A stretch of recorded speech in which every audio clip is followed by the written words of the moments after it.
दोस्तों अमेज़ॉन पे अगर आप अपना प्रोडक्ट सेल करना चाहते हैं तो उसमें सबसे पहला जो स्टेप है वो ये है कि आपके पास प्रोडक्ट होना चाहिए। और प्रोडक्ट आपके पास होने के लिए ज़्यादातर लोग क्या करते हैं कि उनके पास जो ऑलरेडी प्रोडक्ट है उसको वो अमेज़ॉन पे सेल करना शुरू कर देते हैं, या फिर उनके पास जो इजीली प्रोडक्ट उनको मिल सकता है, उनके घर के पास कहीं पे कुछ चीज़ बन रही है या उनके दोस्त या उनके रिश्तेदार कोई चीज़ बना रहे हैं, मैन्युफैक्चर कर रहे हैं, चाहे वो वॉलेट हो, बूट हो, टी शर्ट हो, कुछ भी हो, वो उसी से स्टार्ट कर देते हैं। ये एक तरीका है अमेज़ॉन में सेल करने का कि आपके पास जो चीज़ ऑलरेडी मौजूद है उसको आप अमेज़ॉन में बेचिए। ठीक है, ये ऑब्वियसली क्योंकि आपके पास उस चीज़ का बिजनेस है ऑलरेडी, चाहे आपके घर का बिजनेस हो या फ्रेंड का बिजनेस हो या रिलेटिव का भी हो, किसी का भी हो, आपके पास इजीली जो प्रोडक्ट अवेलेबल है वो आप सेल कर सकते हैं। ये एक तरीका है। मगर जो चीज़ आपके पास है, हो सकता है कि अमेज़ॉन में जो कस्टमर आते हों वो कस्टमर उस चीज़ को बहुत ज़्यादा नहीं ढूंढते हों, नहीं खरीदते हों, नहीं पसंद करते हों। तो ऐसे में अगर आपका कोई ऐसा घर का बिजनेस नहीं है, मान लीजिए अगर आपके पास वॉलेट का बिजनेस है, आप लेदर वॉलेट आप प्रोड्यूस करते हैं, आपकी लेदर वॉलेट मैन्युफैक्चरिंग का करने का फर्म है, घर में आपके कारखाना है, फैक्ट्री है, जो भी है, तो ऐसे में आप क्या करिएगा? ऐसे में क्योंकि आपका खुद का बिजनेस लेदर वॉलेट मैन्युफैक्चरिंग है तो आप वही सेल कीजिएगा, ये एक लॉजिकल बात है। मगर अगर आपका खुद का कोई ऐसा बिजनेस नहीं है जहाँ पे आप कुछ प्रोड्यूस कर रहे हैं, तो फिर आपको वो प्रोडक्ट या कोई प्रोडक्ट खरीदना है बाहर से, चाहे वो फ्रेंड से खरीदे, रिलेटिव से खरीदे या आपके घर के आसपास कहीं से खरीदे, कहीं से भी सोर्स करना है अगर आपको अमेज़ॉन में बेचने के लिए, तो फिर बेहतर ये है कि जो चीज़ इजीली अवेलेबल है उस चीज़ को आप ना खरीद के आप पहले अमेज़ॉन पे आए और आके प्रोडक्ट रिसर्च करें कि क्या अमेज़ॉन पे ज़्यादा बिक रहा है। उसको प्रोडक्ट रिसर्च बोलते हैं या प्रोडक्ट हंटिंग भी कहते हैं। मतलब कि आप पहले अमेज़ॉन पे आके खुद अमेज़ॉन में देखें कि क्या लोग ज़्यादा खरीद रहे हैं, क्या चीज़ ज़्यादा बिक रही है, क्या बेचना सही रहेगा। उसके बाद आप उन प्रोडक्ट्स को मार्केट में देखिए कि ये प्रोडक्ट अब हमको कहाँ से मिल सकते हैं। मेरे घर के पास मिल सकते हैं या मेरे घर के दूर मिल सकते हैं, या दिल्ली में जाना पड़ेगा, दिल्ली में ख़रीदना पड़ेगा, या चाइना से मंगवाना पड़ेगा। मगर बेचिए वही जो बिक रहा है। जो नहीं बिक रहा है उसको आप अमेज़ॉन पे अगर आप लिस्ट कर भी दीजिएगा तो सेल आपकी या तो बहुत कम आएगी या सेल आएगी नहीं। ठीक है, वही अगेन मिसाल के तौर पे अगर मान लीजिए कि आपका सपोज कीजिए शर्ट मैन्युफैक्चरिंग का बिजनेस, सपोज कीजिए आपके किसी दोस्त का या किसी का भी, आपने शर्ट लिस्ट कर दी, हो सकता है कि लोग उस शर्ट को पसंद नहीं कर रहे हो जो आपने लिस्ट की हो। तो ये देखना, अमेज़ॉन पे बेचना स्टार्ट करने से पहले ये देखना कि क्या बिक रहा है बहुत ज़रूरी है, और इसी का नाम है प्रोडक्ट रिसर्च या प्रोडक्ट हंटिंग।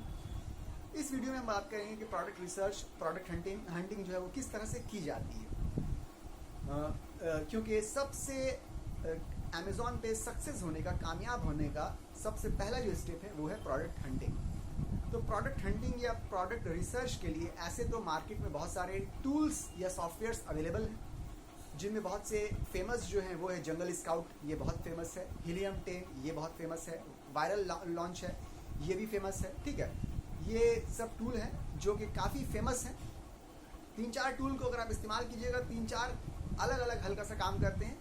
कोई ये बताता है कितनी सर्च होती है इसमें, कोई ये बताता है कि इस प्रोडक्ट में कितने रिव्यूज़ हैं, कितने सेल्स हैं, कोई बताता है कि इसका स्कोर कितना है। ठीक है, तो अलग अलग टूल अलग अलग जो है चीज़ें बताती हैं जो मिला जुला के सब आपको हेल्प करेंगी कि आपको उस प्रोडक्ट को एनालाइज करने में जो ज़्यादा दिखता है। मगर इस वीडियो में हम टूल के अलावा, जिसके पास कोई टूल नहीं है, वो किस तरह से अमेज़ॉन में प्रोडक्ट रिसर्च कर सकता है, ये हम लोग डिस्कस करने वाले हैं। ठीक है, तो मान लीजिए मिसाल के तौर पे आपके पास सबसे पहले आप अमेज़ॉन में गए, amazon.in में जाके आप आपने पैनल खोला। अब आपके पास कोई प्रोडक्ट नहीं है, कोई टूल नहीं, कुछ नहीं है, आपको प्रोडक्ट जो है रिसर्च करना है या प्रोडक्ट हंटिंग करनी है। वो कैसे कीजिएगा? रैंडमली आप कुछ सोच लीजिए। मान लीजिए फुटवेयर सोच लिया आपने, ठीक है, या आपने ग्लास सोच लिया, आपने सन ग्लासेस सोच लिया आपने, ठीक है, ये वॉच सोच लिया, वॉचेस सोच लिए। रैंडमली कुछ प्रोडक्ट्स के आप ऐसे नाम सोच लीजिए जिसको कीवर्ड भी बोलते हैं, जैसे कि शूज़ ये कीवर्ड है, ब्लैक शूज़ ये भी कीवर्ड है, ठीक है, सन ग्लासेस ये कीवर्ड है, सब कीवर्ड है। तो जो मेन कीवर्ड्स हैं, जो प्रोडक्ट है रिलेटेड, वो आप रैंडमली कुछ आपने सोच लिया जो आपको लगता है कि अमेज़ॉन पे ज़्यादा बिकते होंगे, वो आपने सोच लिया।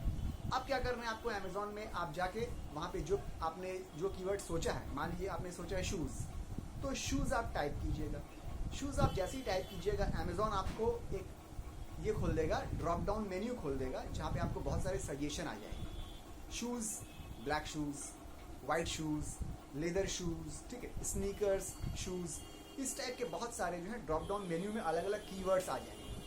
वो तमाम कीवर्ड अमेज़ॉन ने क्यों सजेस्ट किए हैं पता है आपको? आपने तो सिर्फ शूज़ डाला था, उसने ये सब सजेस्ट किए हैं। इसलिए सजेस्ट किए हैं कि लोग इन सब कीवर्ड्स को ज़्यादा आके ढूंढते हैं। इसका मतलब ये सब इंपॉर्टेंट कीवर्ड्स हैं, तो ये सब कीवर्ड आपको लिख लेना है क्योंकि ये इंपॉर्टेंट है। अगर आप शूज़ में काम करना चाह रहे हैं तो ये सब इंपॉर्टेंट कीवर्ड है जो अमेज़ॉन ने सजेस्ट किए। ये आपको एक डायरी में साइड में लिख लेना है। हो गया।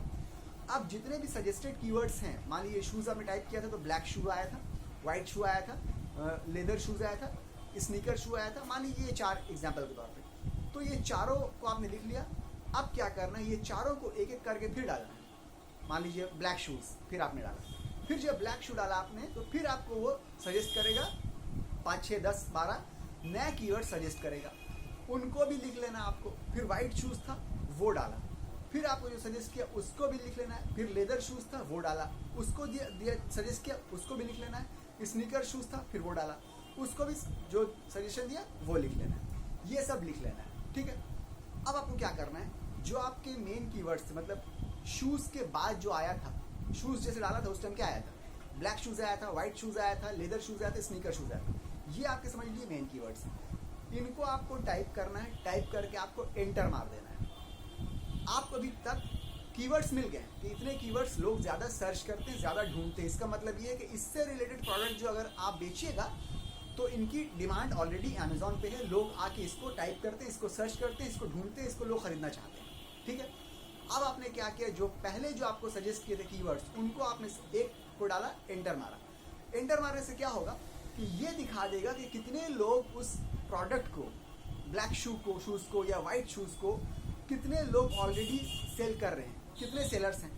जितनी लिस्टिंग की हुई है उतने सेलर्स हैं। आप देख लीजिएगा, मान लीजिए वाइट शूज़ आपने लिखा आपने एंटर मार दिया। एंटर मारने से क्या हो, वाइट शूज़ जो बेच रहा है सब आपको दिखा देगा कि कौन कौन लोग वाइट शूज़ बेच रहे हैं, ठीक है। इसी तरह ब्लैक शूज़ मार के एंटर मारा, जितने सेलर बेच रहे हैं ब्लैक शूज़ सब आपको दिखा देगा, ठीक है। यहाँ से आपको आइडिया लग जाएगा कि इतने सारे लोग ऑलरेडी इस प्रोडक्ट को बेच रहे हैं। हो सकता है कोई ऐसा भी कीवर्ड आया हो जो बहुत ज़्यादा सेलर ना बेच रहे हो। मान लीजिए स्नीकर शूज़, सपोज कीजिए, उसमें अपने एंटर मारा, आपने देखा बहुत कम सेलर है, तो आपको इससे ये आइडिया लग जाएगा कि इस प्रोडक्ट में सेलर बहुत कम है, तो प्रॉबेबली हो सकता है कि ये प्रोडक्ट ज़्यादा सेल ना होता हो। इससे आपको ये आइडिया लग जाएगा कि जिस प्रोडक्ट में सेलर ज़्यादा हैं, ज़्यादा बेच रहे हैं, तो लोग ज़्यादा उसको सर्च कर रहे हैं, ज़्यादा खरीद रहे हैं, ठीक है। तो इससे आपको ये अंदाज़ा लगेगा लोग क्या क्या सर्च ज़्यादा कर रहे हैं और कौन कौन से प्रोडक्ट में ज़्यादा सेलर हैं। सेलर ज़्यादा होने का मतलब ये है कि उसमें जो है लोग उसको ज़्यादा ढूंढते हैं, ज़्यादा मांगते हैं, इसलिए ज़्यादा सेलर हैं, और कंपटीशन भी ज़्यादा है। ज़्यादा सेलर होने का मतलब ये भी है। अब आपको सेलर ज़्यादा इसे डरना नहीं है। अब आपको ये देखना है कि मान लीजिए कि आपने कोई एक पर्टिकुलर शूज़, वाइट शूज़ आपने टाइप किया था, तो वहाँ पे 20 वाइट शूज़ बेचने वाले आ गए थे, लिस्ट उनके सामने आ गई थी, तो पता चल गया कि 20 लोग वाइट शूज़ ऑलरेडी बेच रहे हैं। अब आपको ये देखना है कि ये 20 जो ऑलरेडी बेच रहे हैं, इसका मतलब ये है कि अच्छे खासे लोग ऑलरेडी बेच रहे हैं। इसका मतलब वाइट शूज़ की डिमांड अमेज़ॉन पे है, अमेज़ॉन पे लोग वाइट शूज़ सर्च करते हैं, खरीदना चाहते हैं। अब आपको इस 20 सेलर में ये देखना है, 20 सेलर देख के डरना नहीं कि 20 सेलर बेच रहे हैं, हम कैसे बेच पाएंगे, कंपटीशन बहुत हाई है, हम अगर लिस्ट करेंगे तो मेरे पास सेल नहीं आएगा क्योंकि ऑलरेडी 20 लोग बेच रहे हैं। ऐसा नहीं, आपको उस 20 में से ये देखना है कि पहले पेज में, फ्रंट पेज में जितने भी सेलर हैं उसमें से क्या कोई सेलर वीक है। वीक का मतलब ये होता है कि उसकी रिव्यू, आमतौर से रिव्यू के बारे में कहा जाता है कि जिस सेलर की लिस्टिंग के ऊपर रिव्यू बहुत ज़्यादा है उसको कम्पीट करना मुश्किल होता है। कोई सेलर ऐसा होगा जिसके ऊपर 50 सैकड़ों रिव्यूज़ होगी, उसको बीट करना, उसको कम्पीट करना मुश्किल होगा। कोई सेलर ऐसा होगा जिसके ऊपर 1-2 रिव्यू होगी, उसको बीट करना मुश्किल है। कोई ऐसा भी होगा जिसके पास एक रिव्यू भी नहीं होगा, उसको आप बहुत ही आसानी से बीट कर पाइएगा। तो आपको ये देखना है कि ऐसे कितने सेलर हैं जिनके रिव्यूज़ कम हैं या तो बिल्कुल भी नहीं है। अगर आप लिस्ट कीजिएगा तो आपको उन्हीं को टारगेट करना है, उन्हीं को आपको कम्पीट करना है, उन्हीं को आपको ओवर रैंक, आउट रैंक करके आपको अपनी लिस्टिंग ऊपर करना है, उनको नीचे लाना है।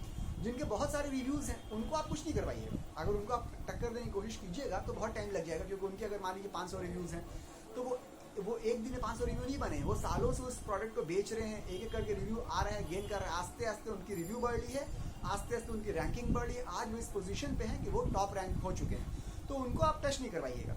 जिनके कम रिव्यूज़ हैं, जिनके रिव्यूज़ हैं ही नहीं, उनको आपको टारगेट करना है, उनको आपको कम्पीट करके उनकी जगह बैठना है। आपको मतलब नहीं कि 10 सेलर हैं, 20 सेलर हैं, आपको ये देखना है कि कितने ऐसे सेलर हैं जिनके रिव्यूज़ नहीं हैं, ये एकदम कम है, वही आपकी टारगेट है, तो बस आपको इस तरह से जो है ये देख लेना है। मान लीजिए आपने वाइट शूज़ चुन लिया, अब वाइट शूज़ में अगर आपने एक दो भी आपको ऐसे मिल गए जिसके रिव्यूज़ एकदम कम है या रिव्यू नहीं है, तो आपको समझ जाना है कि वाइट शूज़ आप बेच सकते हैं, क्योंकि इसकी डिमांड भी ज़्यादा है, लोग इसको सर्च भी कर रहे हैं, ठीक है, बहुत से लोग इसको बेच भी रहे हैं, और जो लोग बेच रहे हैं उनमें से कुछ लोग ऐसे भी हैं जिनके रिव्यूज़ बहुत कम है, यानी कि उनको आप टक्कर देकर उनको कम्पीट करके उनकी जगह में आप आ सकते हैं, आपको भी सेल्स मिल सकती है। तो ये एक मैनुअल तरीका है किस तरह से आप प्रोडक्ट हंटिंग करते हैं, किस तरह से आप प्रोडक्ट रिसर्च करते हैं, और आप अपने प्रोडक्ट को किस तरह से ढूंढ के निकालते हैं कि हाँ ये चलेगा मार्केट में या नहीं चलेगा। ठीक है, तो ठीक है दोस्तों, अगर चाहिए तरीका आपको अच्छा लगा तो प्लीज़ आप वीडियो को तो लाइक कर दीजिए और चैनल को सब्सक्राइब कर दीजिए। मिलते हैं अगले वीडियो में, जब तक के लिए।